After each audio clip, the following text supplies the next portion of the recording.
Bonjour mes amis. Bonjour. Oui. Comment allez-vous? Je vous ai mis des trucs sérieux, mais je vous ai mis des images drôles. Hein. Je vous en ai mis 5 pour aujourd'hui.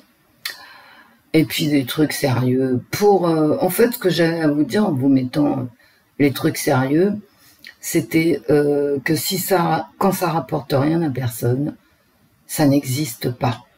Voilà. Bien. Comment allez-vous? Bah bien, j'espère. Ouais, peut-être ce matin, j'aurai l'occasion, la possibilité de faire plusieurs tirages. Je voudrais m'intéresser à Monsieur Ellul, le maître incontesté de Curtis, le chien Curtis, voir avec ces cartes-là, les cartes haut, ce qu'en disent les cartes. Si ça vous intéresse, vous me le dites, hein, et puis voilà. Ouais, il est tôt, hein, mes amis. Bah, je vais vous montrer l'heure. Hein. Voilà, c'est fait. Le 21 à 6h44. J'ai failli mettre le chauffage. Ah oui, oui. Bon, je montre ce jeu-là, parce qu'on me l'a demandé plusieurs fois en commentaire. J'ai pas répondu, j'ai pas le temps. Mais voilà, ce sont les cartes OH. Alors, acheté sur Amazon pour un peu moins de 30 €. Elles sont chères, hein, ces cartes. Mais enfin, vous voyez, il y en a énormément en même temps. Et donc, les cartes haut, c'est... attendez. Ce sont des cartes interactives. Et en fait, ça s'appelle les cartes associatives. Voilà, c'est tout, les cartes associatives OHO, qui datent des années 70, utilisées en développement personnel et en psychologie comportementaliste, avec des adultes quand ils allaient en stage, vous savez, d'entreprise, de motivation, etc. En fait, ce sont des cartes qui, dans les années 70, étaient utilisées pour des séminaires en entreprise de motivation. Voilà, tout simplement. C'est-à-dire tout ce que je déteste, mais qui répondent très bien autrement. Je voulais acheter les cartes Dixit. Puis j'hésite. Hein. Alors, si vous les avez, les cartes Dixit, bah, vous me dites ce que vous en pensez. C'est-à-dire, j'hésite parce que j'aime pas trop finalement l'iconographie. Voilà. Mais si vous trouvez que ça répond bien, parce que je sais que beaucoup d'entre vous tirent les cartes et je les en remercie. Hein. Donc, vous me dites si vous en êtes content ou contente. Et ça me fera plaisir, ça m'aiguillera. Si vous trouvez que c'est cool, vous me le dites et puis bah, je les commanderai sur Amazon hein, quand j'aurai le temps.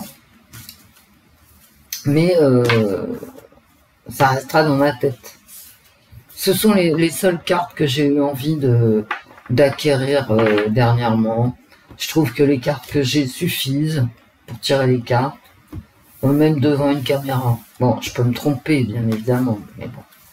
Alors, ce matin, je viens parce que y a quand même quelque chose qui, déjà pour Christophe Ellul, mais tout à l'heure, mais là, y a quand même un fait divers, entre guillemets, que j'ai laissé passer, je sais pas pourquoi.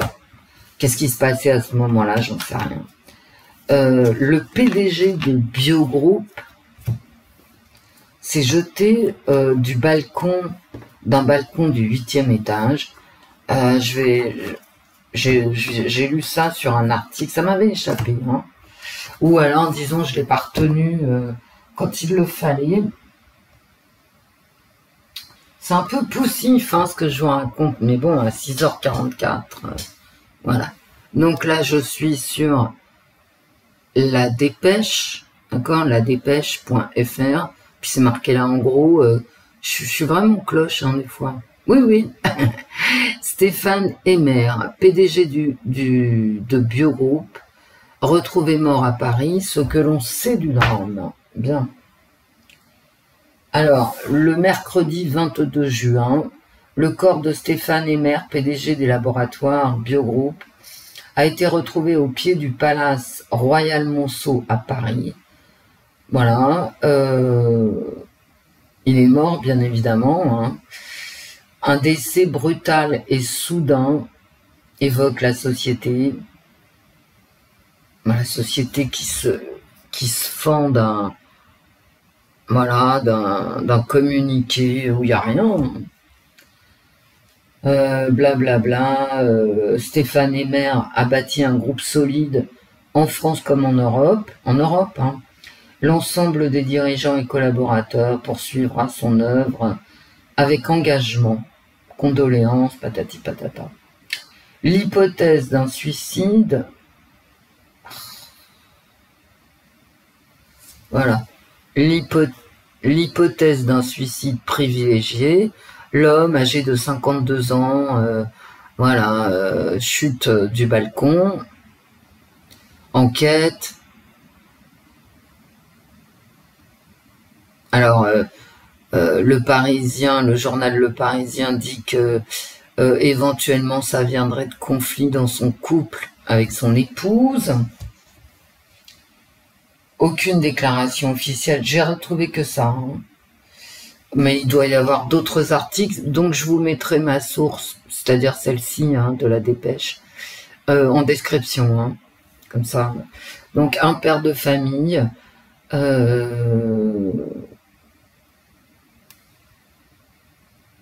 un fils d'une dizaine d'années,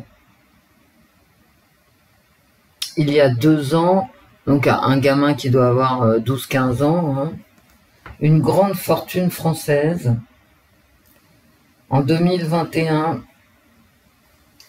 le magazine Challenge avait estimé les actifs à 600 millions d'euros et l'avait placé à la 167e position de son classement des plus grandes fortunes de France.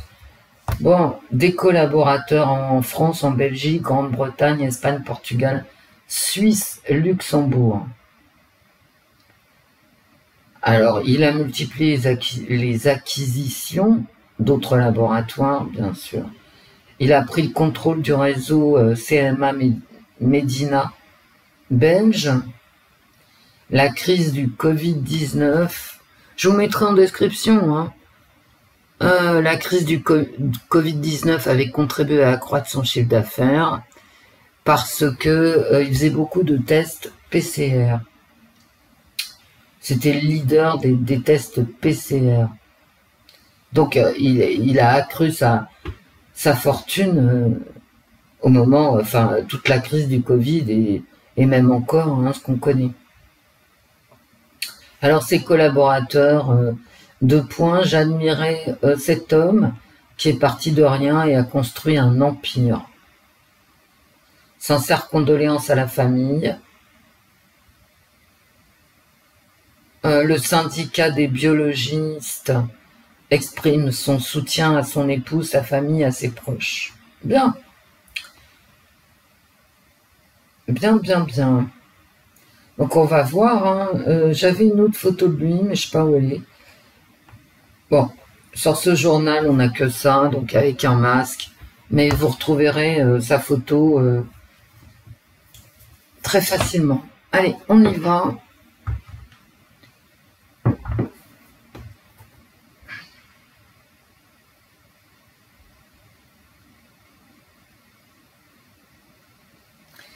Stéphane Emer, E-I-M-E-R. Bon, Stéphane. C'est dingue les gens qui tombent de 8 étages. Hein. Alors, il y a eu le fils Fabius, j'avais fait un tirage. Il y a lui. 8 étages. Et hop, suicidé. 52 ans. Hein. Le fils Fabius était encore plus jeune, je crois. Mais vous savez, le fils Fabius, il travaillait très certainement aux États-Unis. Il n'a rien à voir avec les deux autres fils. Hein. Ben non, faut pas confondre. Hein. C'est pas parce que tu nais dans une famille pathologique, disons, ou marquée par l'histoire, plus exactement, marquée par l'histoire récente, contemporaine, que c'est forcément ton cas. Hein. Donc là, Stéphane et Mère. Les cartes. Stéphane et Mère. Parlez-nous de Stéphane et Mère. Je ne sais pas s'il est encore là, Stéphane et Mère. Stéphane et Mère. Retrouvé mort.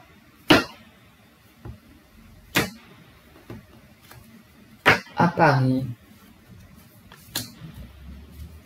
C'est incroyable le nombre de gens qui tombent par les fenêtres ces derniers temps. Il y a ce fait divers suisse où le père, soi-disant, avait jeté tout le monde du 10e étage. Et toute la famille, c'était très bizarre cette famille. Mais ça, c'est sur mon ancienne chaîne. Et donc, ça a disparu. On n'a pas de nouvelles. En tout cas, moi, j'ai pas de nouvelles sur ce fait divers suisse. Une famille de Français défenestrés, soi-disant par le père, un fils de 15 ans à peu près qui aurait survécu. Je n'ai aucune information. Si vous en avez, n'hésitez pas à m'en donner. Un rigide. C'est un mec qui voulait du pouvoir, hein, parce que lui, c'est Superman, hein, il veut du pouvoir. Il atteint toujours ses buts. Enfin, il atteignait le pauvre malheureux. Puis d'ailleurs, paix à son âme. Hein, je ne connaissais pas ce monsieur. J'en ai jamais entendu parler. Mais se réjouir de la mort de quelqu'un, c'est moche. On ne connaît pas les gens. Bon, lui, il avait une place prépondérante dans les fortunes françaises. Mais vous savez, il y a des salauds de pauvres. Hein. C'est pas simplement une blague, salaud de pauvre. C'est une réalité. Et il y a des riches qui sont très bien. Alors lui, j'en sais rien. Lui, il m'intéresse parce qu'il est lié à l'aventure Covid, enfin aventure entre guillemets, hein, que nous vivons depuis 2019 via les tests PCR. C'est un type qui aime gagner, quoi. Et bah, d'ailleurs, il l'a prouvé, hein, 600 millions d'euros. Ni vous ni moi, nous les avons en banque. Hein. C'est un gars qui veut gagner. Hein. Il change pas de route tant qu'il n'a pas atteint son but. C'est un gagnant, hein. Mais opiniâtre, hein, je veux dire. Il sème des graines. Bon, ben ça peut être aussi... Enfin, c'est pas que ça peut être aussi... Alors, soit peut-être qu'il avait des intérêts à l'étranger. Et d'ailleurs, il l'a prouvé puisqu'il a commencé Biogroup en France et il s'est étendu sur toute l'Europe. Est-ce qu'il est rentré en contradiction avec un pays étranger ou un laboratoire étranger? En tout cas, c'est quelqu'un qui voulait, vous voyez, il sème des graines, il voulait s'étendre. Voilà, il voulait s'étendre à l'étranger. Bah oui, ça on a compris. Hein. Oui, il s'était déjà étendu à l'étranger. Peut-être qu'il a fait de l'ombre à quelqu'un qui n'a pas apprécié du tout. L'angoisse du repos. Bon, il arrêtait pas de bosser. Bon, de toute façon, tu sais, tu sors jamais de rien pour arriver à 600 millions d'euros quand tu te reposes. Hein. Ça tombe pas tout seul. Hein. Alors que lui... Ah oui, d'accord. Il avait une dette. Peut-être envers quelqu'un qui lui a fait payer cher. C'est une dette, vous savez, les fouets, quand tu les lances, c'est comme la pêche à la mouche. Tu sais, tu lances ta ligne, schling, schling. Et ben, le fouet, ça fait pareil que la pêche à la mouche. Ça claque et ça revient. Peut-être qu'il s'est repris une vieille dette qu'il avait un petit peu oubliée dans la tronche. Hein. Vous remarquerez que Ou alors, il faisait chanter les gens. Hein. Vous remarquerez qu'ici, j'ai une suite de couleurs identiques. Hein. Peut-être qu'il lâchait pas les gens quand les gens lui devaient du pognon. Normal aussi, si tu pars de pas grand-chose pour arriver à 600 millions d'euros, c'est que tu lâches pas tes créanciers. Hein. Ben non. D'accord, c'est un expert en foutage de trouille. Eh ouais. D'accord, donc ce monsieur, il était quand même... Regardez les couleurs, quoi, la correspondance. Hein. C'est à la schlingue. Hein. C'était un expert pour foutre la trouille aux gens en leur rappelant leurs dettes. Mais je trouve que c'est vraiment... cette carte-là, elle représente vraiment la personnalité de ce type de personne. Vraiment. Ce sont des gens qui ne lâchent jamais. Ils sont opiniâtres. Vous voyez? Bon, ben lui, visiblement, il était opiniâtre dans des trucs qui n'étaient pas très cool. En même temps, depuis quand tu fais du pognon en étant cool, quoi? J'ai envie de te dire. Oh là là là là. Il menaçait...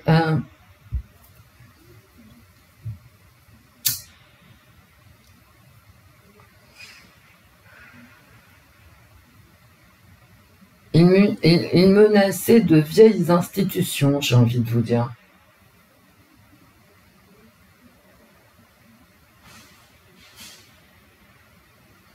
Où il était menacé. Mais je pense que c'est lui qui menaçait. Là aussi, vous remarquerez quand même que j'ai une correspondance de ton. De ton. Ici, j'ai une correspondance de ton évidente. Ici aussi. L'angoisse du retrait, l'angoisse du repos. Et ici, quand même, ces vieilles institutions. Je pense que ce sont des vieilles institutions. Ça, c'est une carte que je sors énormément. Dès que je parle de l'Élysée, de Manu, vous voyez, de l'administration française, ces vieilles structures, ils menaçaient les vieilles structures, de santé peut-être, hein, la Sécu, je sais pas moi.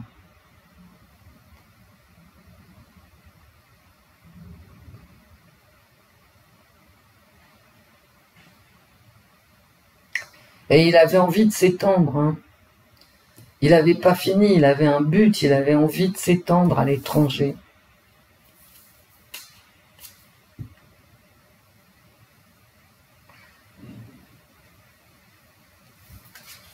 Pour l'instant, je laisse tomber parce qu'il peut donner... Vous savez, ici, j'ai l'yin, le yang, il peut souffler, donner quoi, le chaud et le froid. Bon, c'est pas quelqu'un de très... voilà. Et je suis désolée, je lis mes cartes. Hein. Voilà. Ça, c'est une apparence. Hein. Il ment sur ce qu'il porte, en fait.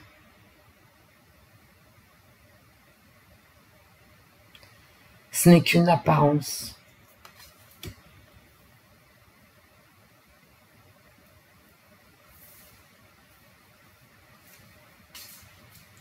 Et il est complètement isolé chez lui. Hein.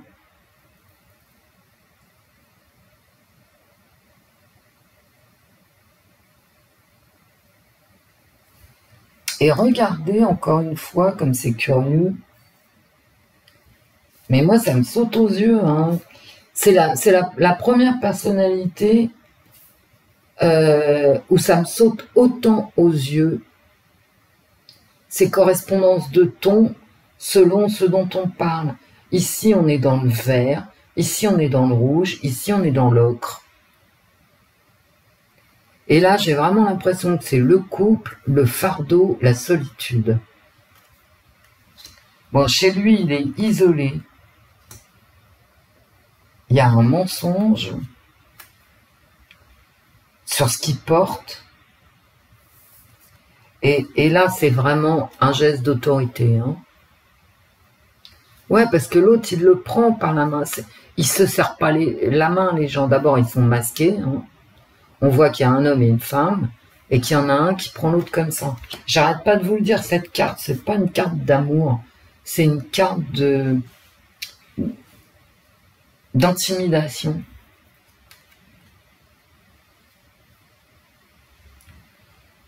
Bah, c'est très marrant, ces correspondances ocre, vert, rouge.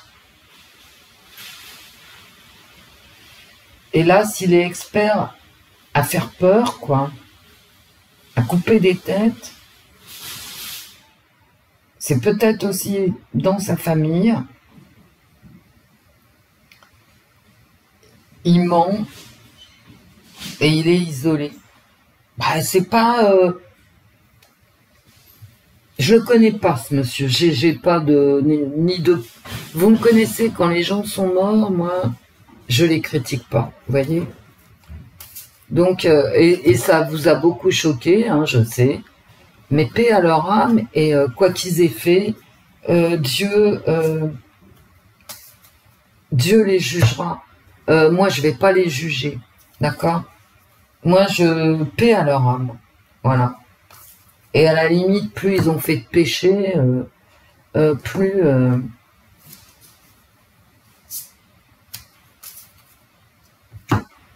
bah, plus ça va être difficile, hein. Ah oui.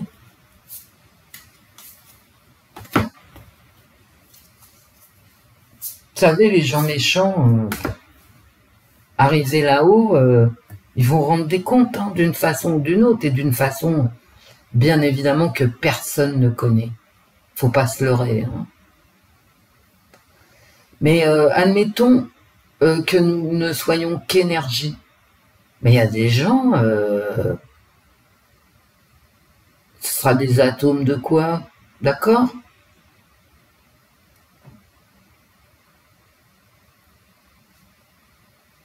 Les poussières d'étoiles de quoi? D'étoiles noires?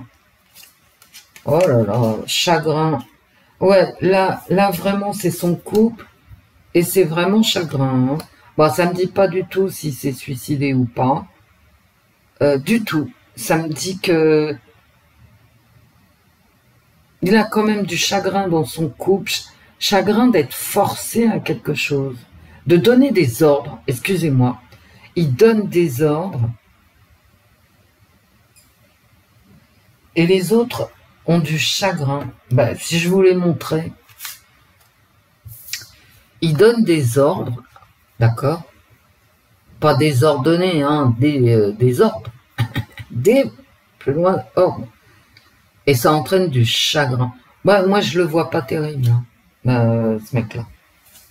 Je suis désolé, hein. Oh, bah d'accord. Il a laissé tomber les apparences, d'accord, du mec hyper occupé. Et en fait, derrière les apparences, voilà ce qu'il y a. Hein. Il y a un ennemi. Ça, c'est son couple. Hein. Alors, donc, ça allait pas du tout dans son couple. Hein. Du tout. Voilà. Regardez, comme c'est beau. Chez lui, il est isolé. Et il est humilié par une séparation. Bon, plus concordant, il n'y a pas. Hein. Il est isolé et il est humilié parce qu'on lui dit qu'il va falloir se séparer.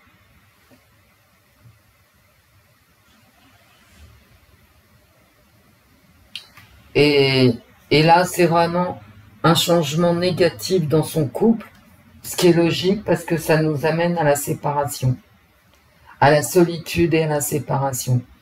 Et là, il y a vraiment du chagrin qui tombe, et là, vraiment, qui tombe comme la foudre. Ça me dit pas si c'est suicidé ou pas. Bon, c'est quand même quelqu'un qui n'était pas sympa, sauf que dans son couple, dans sa famille, et ben c'est pas du tout passé. Voilà, c'est tout, c'est pas passé. C'est un mec qui devait être absent du domicile familial, retenu, comme disent les cartes, par son travail. Il y a un moment, je crois que tout le monde en a eu ras-le-bol. Sa femme lui a dit, bah écoute, dans ces conditions, je me barre. Et c'est possible qu'il soit suicidé. Parce que j'ai la foudre, hein, quand même. Une mauvaise nouvelle, vous voyez. Mais enfin, la carte centrale, là, avec cette tête coupée, ça peut être aussi une vengeance, hein, comme le fouet, hein, une punition. Donc, c'est pas clair, c'est pas un milieu sympathique. Ce n'est pas une vie de famille sympathique. Donc, il peut s'être suicidé, tout à fait. Mais on peut aussi, vous voyez, une sorte de vengeance exercée sur lui. Parce qu'il lâche pas, il lâchait pas. Il lâchait rien, hein, comme la première carte. Peut-être le fait que qu'il y ait eu une demande de séparation familiale, ça l'a heurté, il a pu se suicider, mais enfin, les gens aussi ont pu se venger, comme nous l'indique le fouet. Puis cette tête, voilà, peut-être eu peur de quelque chose.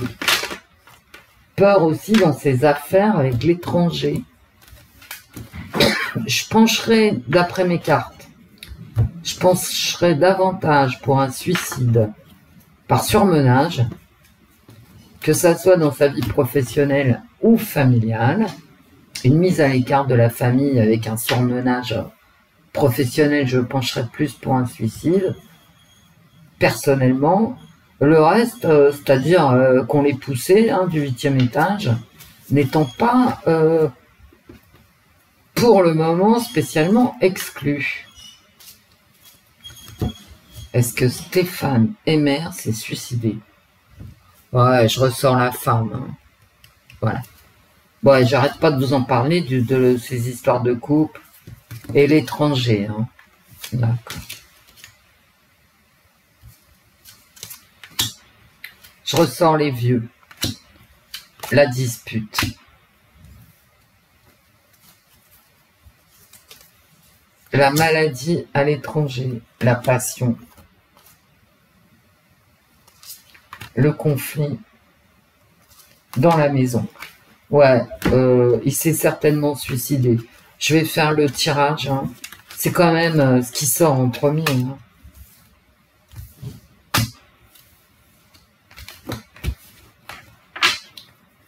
Hein. Fais tes valises, je peux plus te saquer. Voilà. Donc, c'est la dernière ligne des cartes haut. Hein. C'est vraiment son couple.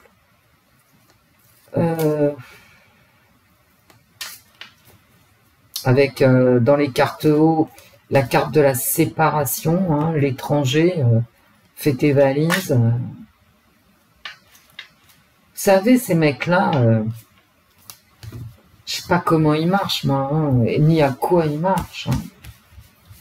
Parce que quand tu pars de pas grand-chose pour amasser 600 millions d'euros, bon, bah, qu'est-ce que tu veux, c'est jour et nuit, hein. C'est une passion, en fait. Hein. C'est une passion d'amasser du fric, d'être le premier. Passion triste. Hein. Est-ce que Stéphane Emer s'est suicidé, les cartes?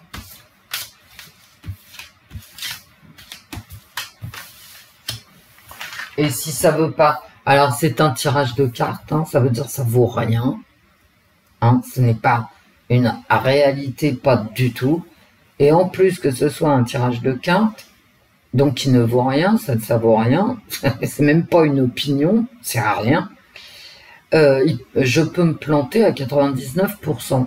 Donc vous voyez, on est quand même tranquille. Hein. Le vide. Bon bah écoutez, le vide, quand on saute de 8e étage, quand même le vide. Hein. Oui, excusez-moi, je vais à la racine du mot, la force qui voulait sortir. Hein. Alors, ça peut me dire ici en négatif que quelqu'un lui a fait tâter du vide. Hein. Ah oui. Parce que ça arrive en négatif. Hein. Je veux dire, il a pu prendre des vacances illimitées, forcées. Hein.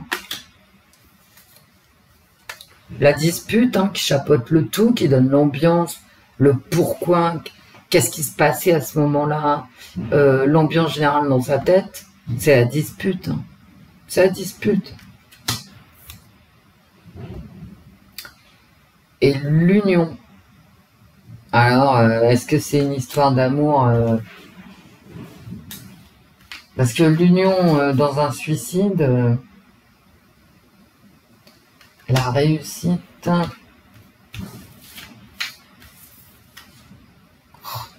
l'amour,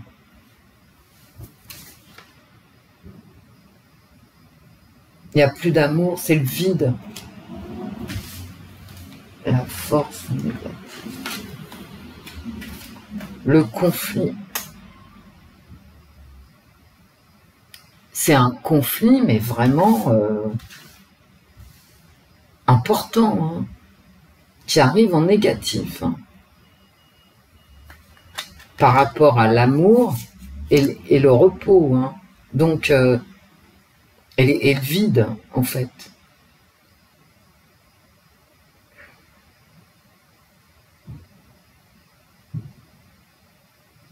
Moi, je pense qu'il s'est suicidé par amour. Hein. Ouais. Plus d'amour, un gros conflit, une dispute.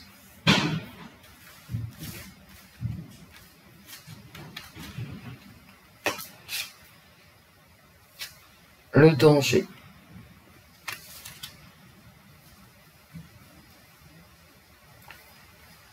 Bon.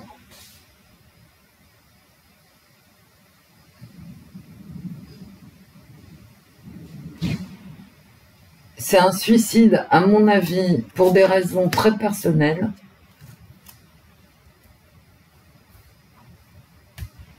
Qui a arrangé plein de monde. C'est ce genre... l'amour, le danger. Bon, d'accord. La réussite en amour, comme qui porte pas chance. D'accord. C'est vraiment un truc perso pour moi. Avec effectivement un suicide et avec des gens qui ont instrumentalisé parce qu'il y a la force et tout. Enfin, vous venez de voir mes cartes en négatif. Hein.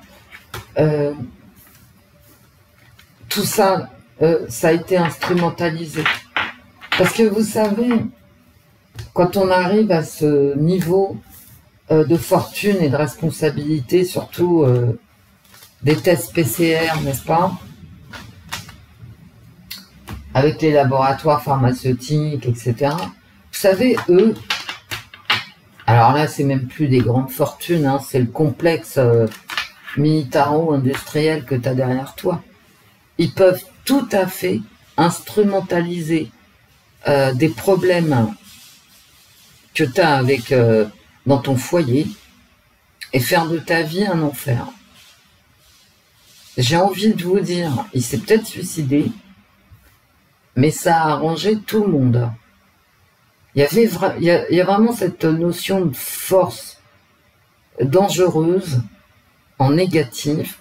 Ça veut dire que il n'était pas seul. Sa vie privée entrait dans une stratégie de gens puissants. Sinon, j'aurais pas la force en négatif. Voilà, mes amis. Donc, une vie de famille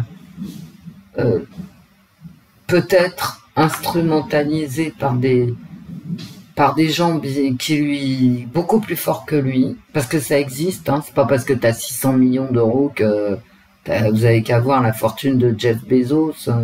Bon, et des milliards. Hein. 600 millions, c'est dangereux, quoi.